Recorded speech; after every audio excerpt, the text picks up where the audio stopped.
Now, remember in the lead up to the 2016 election, there's no way Trump could win. And people sat with huge amounts of egg on their face because when you are faced with two options, Team Red, Team Blue, guess what can happen? Either one can win. In an American system where it's not just about how many people vote for you, but where they vote for you, it's things like the Electoral College that come into play. This means California, 100% of their millions and millions of people could all vote blue, but you end up with President Trump because the right number of people in the right number of states end up voting for the president. Now, these, by the way, are not small Hickville places. We're talking about places like Ohio and Florida and lots of other very big, complicated parts of the United States. But I want to warn people who, like me, might be fans of Donald Trump. I don't want us to fall into the Hillary trap.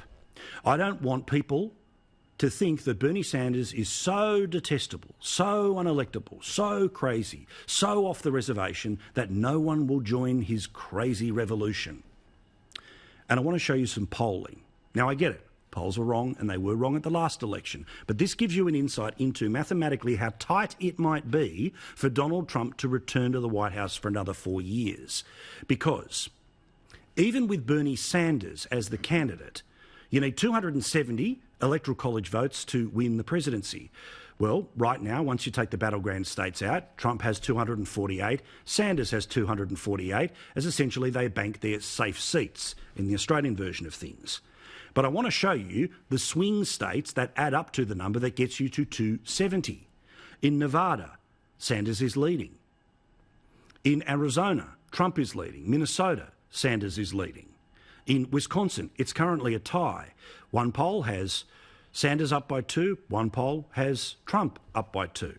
Sanders is leading in Michigan, a state, by the way, that Trump won at the last election. In Pennsylvania, Sanders is leading by 5 points. In New Hampshire, Sanders is leading. Maine, Sanders is leading. In North Carolina, it's 50-50.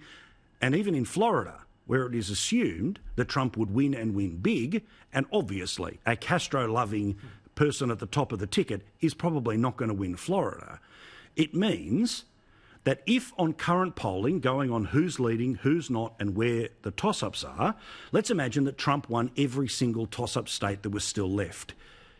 It's Sanders 269, Trump 269.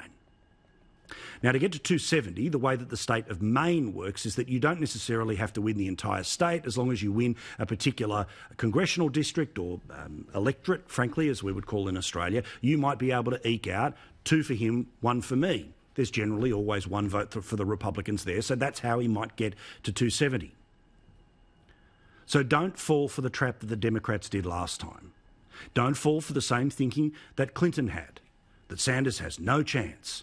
Because right now, and there's a lot of if, buts, maybe, and a lot of water between now and then, it's tight, it's close. Trump doesn't just have to stand up to win, he has to fight to win. He has to fight even harder than he did in 2016.